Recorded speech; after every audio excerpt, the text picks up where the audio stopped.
Hey, howdy, hey. Back for another Workbook Wednesday. I'm sorry I'm in my PJs because I've been around doing lots of chores all day today, and I was in the process of cleaning, rearranging, taking everything off my shelves, dusting, all that fun stuff, all the boring stuff you got to do. And nobody's in the house.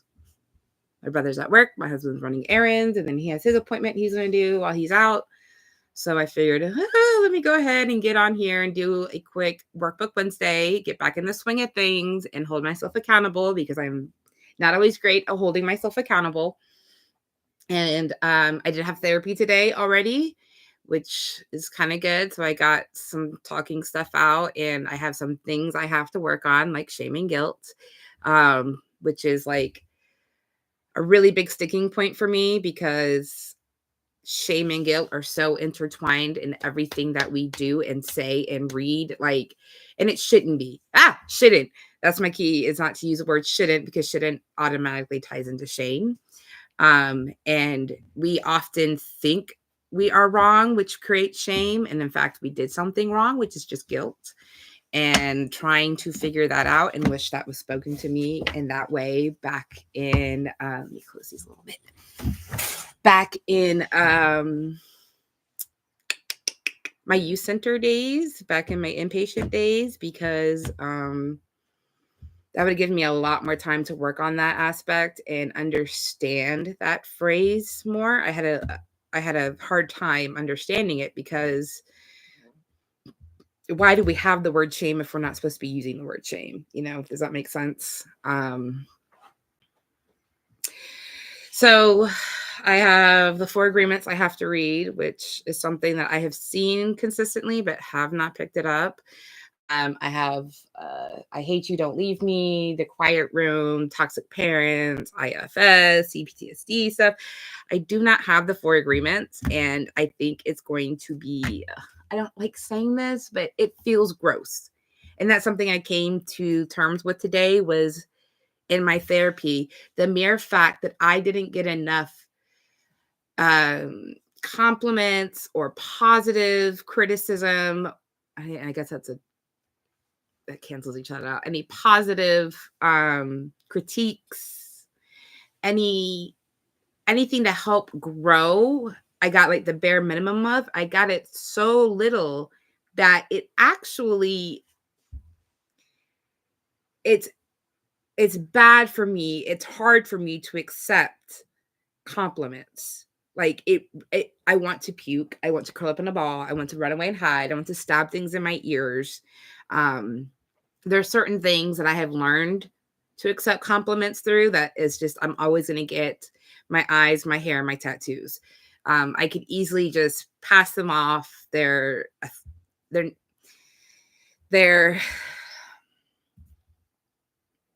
want to say it's like a mask, but it's almost kind of like that. Like, it's just an easy, yep, I know I do. I have really cool hair. I do have really cool tattoos. Thank you. I really appreciate that, because I did put effort in with thinking up these ideas, and then having a team help me with putting it all together and putting it out here.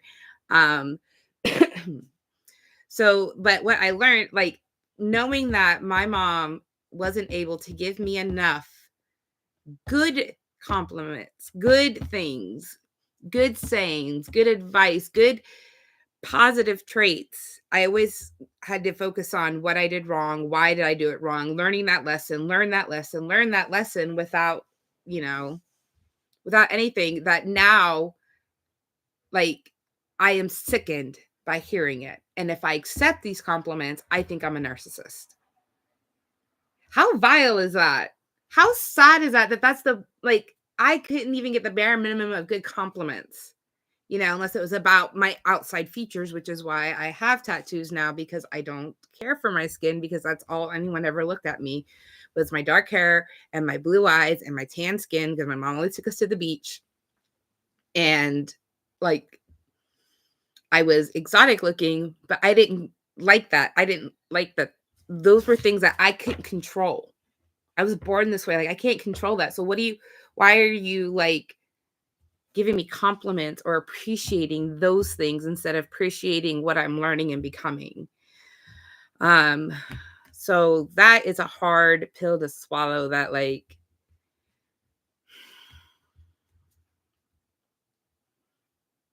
your words matter. And a lot of people, parents, don't think that because they don't take the time to think before they speak on top of it. But words matter and words are heavy. And what you might think is insignificant to you carries a burden for the other person, possibly for the rest of their lives, and can stop them from enjoying a life. All because you decided not to think about your words.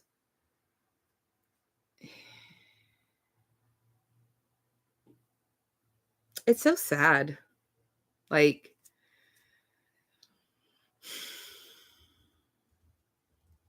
how much is actually required of a parent to put into this being that they created? You almost need to stop working to make sure you have a well-rounded individual. And instead, it's just a laissez-faire attitude to have kids, and that it's just so easy. I don't say easy. No one says it's easy to raise kids. It is not easy to raise kids. I have been a kid. It's not easy. So let me strike that right off the bat. I apologize for that because it is not easy raising kids. But they do it so callously and with sometimes very little thought. Like, look at all these influencers, these momfluencers. Look at how little time they're actually giving to catering to that being, that creation, that love, that soul, whatever you want to call it. And oh, my nails are sorry. I've been cleaning. My nails are really dirty outside in the garden.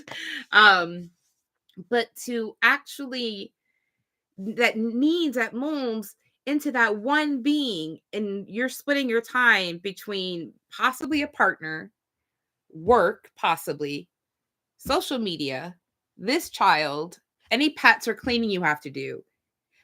Now let's take out, maybe they're not even social media and these parents are having 8 or 10 kids. You do not have the time as a full person, as a parent, because you also need to care about yourself before you can care about anybody else. It's just like the fucking airplane when they say put the mask on yourself first before you do the other person. That is the same thing with self-care. And so these people think they're doing these really great things by bringing children into the world, and they're amazing because they've created this life, and they're contributing to society and the world by bringing this life in, and they're not giving the time at all to make sure that child is nurtured and cared for, and there's not any underlying disabilities that is hard to find because parents are too busy to actually see what the kid has going on, that their kid isn't right. And a lot of parents won't accept that there's something wrong with their kid on top of it. Wrong. That's such a bullshit word too. So I like the realization that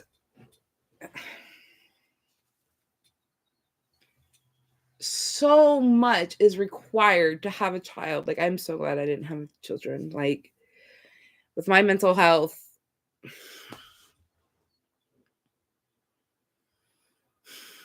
I would have created like issues. Like, many people tell you, oh, but you don't know, children change you. But you also don't know if that change is going to be for the good. That change could also be for the bad. It could make my hormones worse. It could make postpartum worse. It could make my mental health worse. So like was so much uncertainty for me to try to be accountable and responsible for another human being. Like, that is difficult. That is hard to accept. It's hard, like, every time I take an animal on, I have to really sit down. Like, I don't do it so willy-nilly as much as some people like to think that know us. It is a process of what I can and can't do, and what time realistically do I have to give to each one to make sure that they're going to be, in this household. Like right now, we found, while having Bowie, 2 different dogs that I, who's wanting to foster, possibly keep, but don't do it. Ziggy, get out of my window. Bowie. Bowie. When I say your name, Bowie, come here. You're supposed to listen to mommy. When mommy says Bowie, Bowie comes like a good boy. Yeah, with your new hairdo. Who's the cool boy? Where's your ball? Where's those balls? Give me that ball. Go give me that ball. This one, he is thrown our house for a loop and has such stubborn poodle energy that won't listen. So, like, I know that I can't introduce another dog in here. I know that with as much love and time that we have and bringing an animal in, even fostering, like, it's too much. It's created too much hassle in my house. Like, even the cats sometimes are like, bro, Bowie's a lot. And mind you, he just turned a year old. He is very much a puppy. And we haven't even had him a year. So we don't, it will be October when I've had him. So, like, takes time. It's a process. Where did he come from? Like, how long was he not trained and not socialized and was fearful of everything? And now he's going to the groomers and he's having a fun time at the groomers. Like, but I've been taking him to the groomer since literally the day I got him, because he was so dirty, because he lived on a farm. So, like, it's going to take time, and as frustrating it is, and he's definitely, like, frustrating. Because sometimes he's street oriented, sometimes he's word oriented, sometimes he's toy oriented. He is a challenge, and I can't imagine trying to bring in another animal when I have something that obviously needs my attention and needs more of my attention than I've ever had to give before. Well, I mean, I don't usually have puppies that I adopt. Usually they're a year old. But two, that he's a full-bred poodle. Poodle.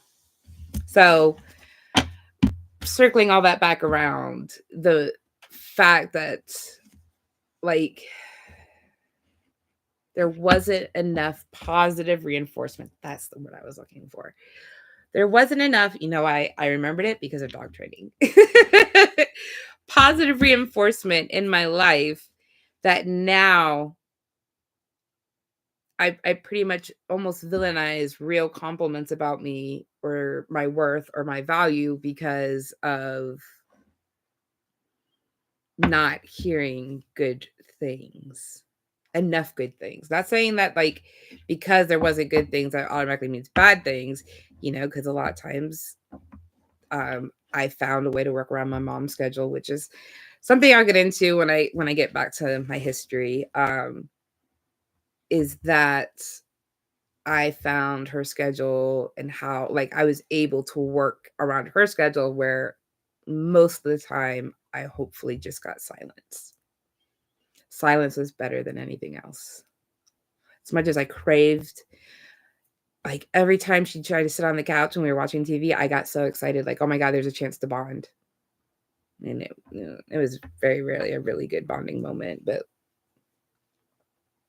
there were times she did try.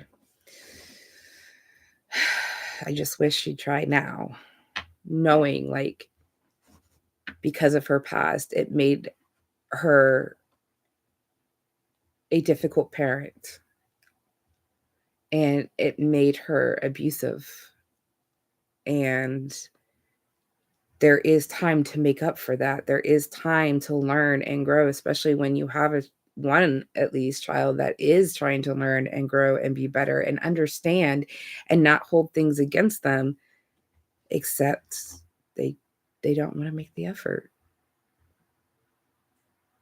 And so I continue to hold certain things against them.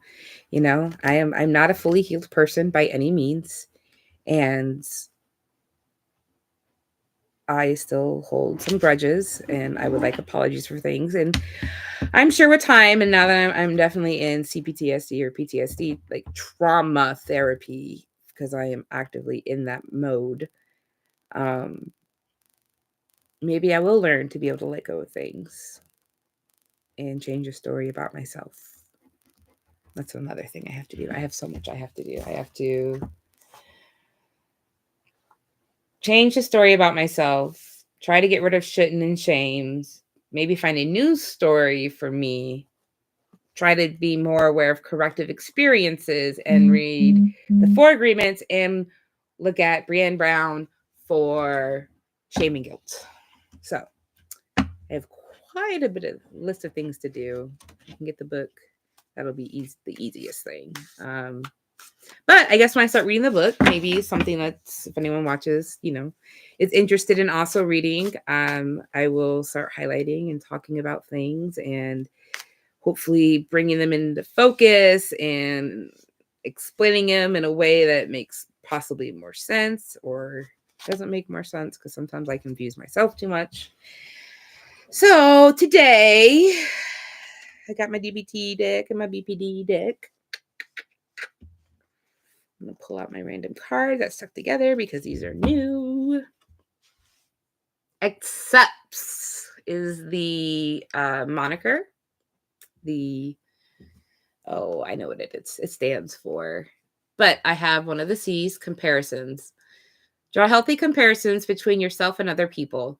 We only have to turn on the news to realize that there are people without necessities who have suffered unthinkable tragedies or have tremendous obstacles to overcome. Remembering that others suffer too, often in worse ways, allows you to have perspective and even feel grateful that you don't have those problems. So this might sound like, well, isn't that minimalizing? And it's not, because you're not taking away from yourself. And what you're doing is grounding yourself into a wise mind to realize, even though things look really bad, you're not alone, and you're not the only one that's been down this road before. And that when we stop spiraling and try to stop stressing about one issue or a few issues or a big major issue, that we see what we're really worked up and upset about may pale in comparisons to what's currently going on around you and in your community, especially nowadays with the drugs, like fentanyl. Like, this stuff's intense. And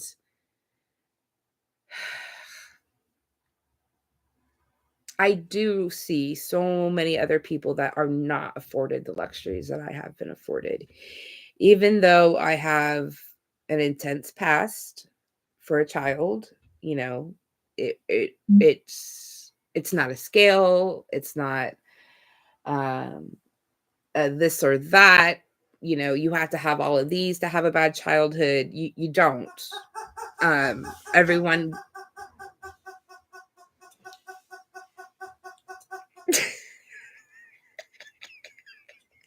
He's sitting on the chicken, honey, scratching. I was like, they never chew on it like that.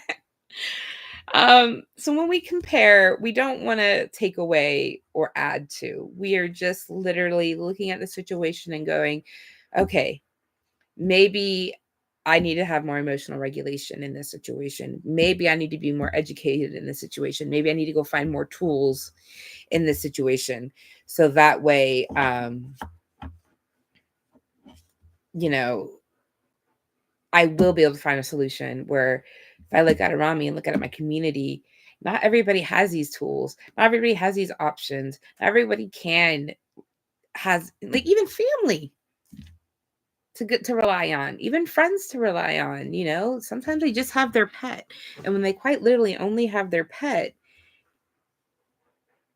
and nobody's going to help take care of this person because they don't want the responsibility of the pet, that person will always choose their pet over getting help because that pet hasn't let them down or hasn't hurt them. So, like, when I say compare, I'm not saying like, oh, look for people who have it worse than you and tell yourself, oh, I shouldn't be bitching.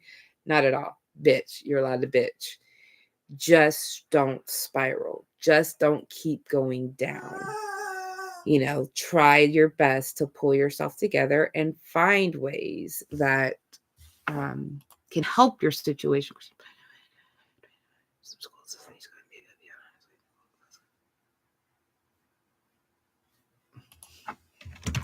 Sorry. My husband's trying to figure out what he's going to do for his errands.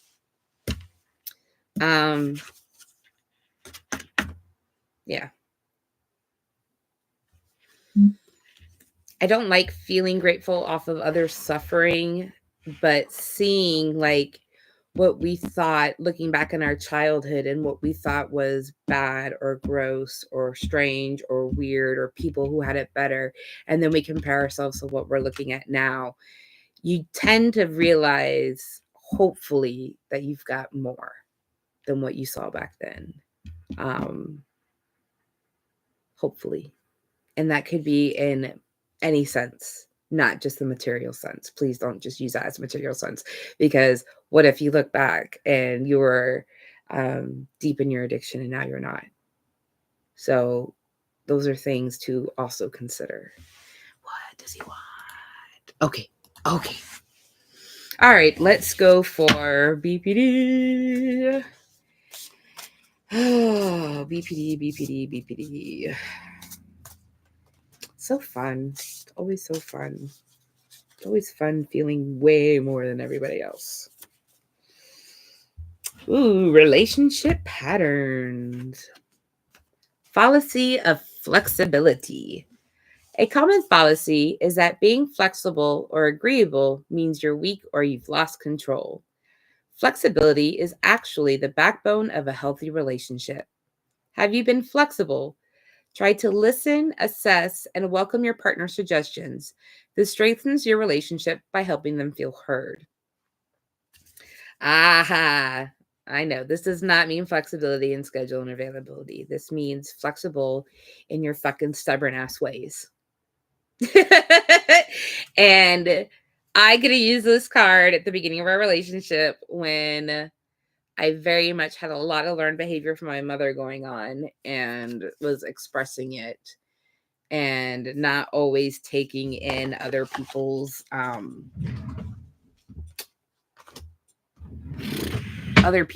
suggestions or ways of doing things. Like, it'd be different if I was out working on a team. Absolutely, I listen to everybody. But when I'm at home and I'm trying to get things done and do things my way, because I have been under such intense pressure most of my life to do things a certain way, that I don't want to hear it from anybody else.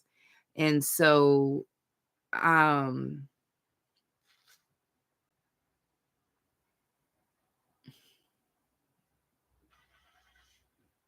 it's definitely hard. And I definitely understand where you feel weak, like you don't want to give in, especially with BPD, because we feel so strongly that you look like the bitch if you just say, you know what, you're right. Maybe I should. Maybe I can. No more shoulds. Maybe I can. Maybe like I can try. Maybe trying is okay. Instead of getting so defensive.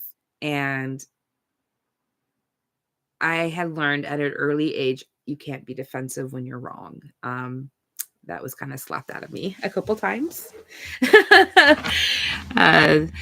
Definitely don't cop an attitude when I'm wrong. Every time I get pulled over, I'm like, yeah, you got me. What can I do? I'm not going to lie to you. It usually was speeding because I'm pressed for time all the time. So yeah, like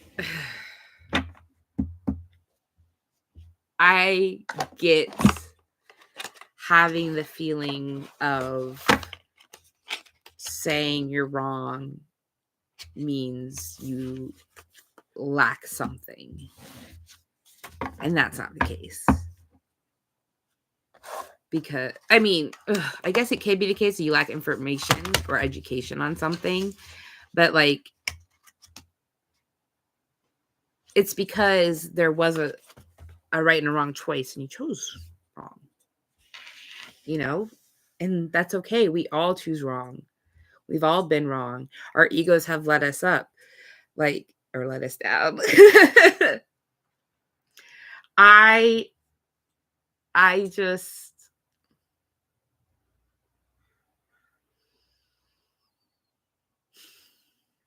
I understand being flexible. And I do wish I could have understood it earlier on in certain things. I'm definitely headstrong in certain ways. I think as I get a little older, I'm getting a little bit more relaxed, or letting go, learning to let things go and knowing they won't get done the way I would do them, but knowing that they're getting done, right? Just accepting that. And I don't know, just not being defensive. That's the biggest thing. Our ego just gets us so defensive at times.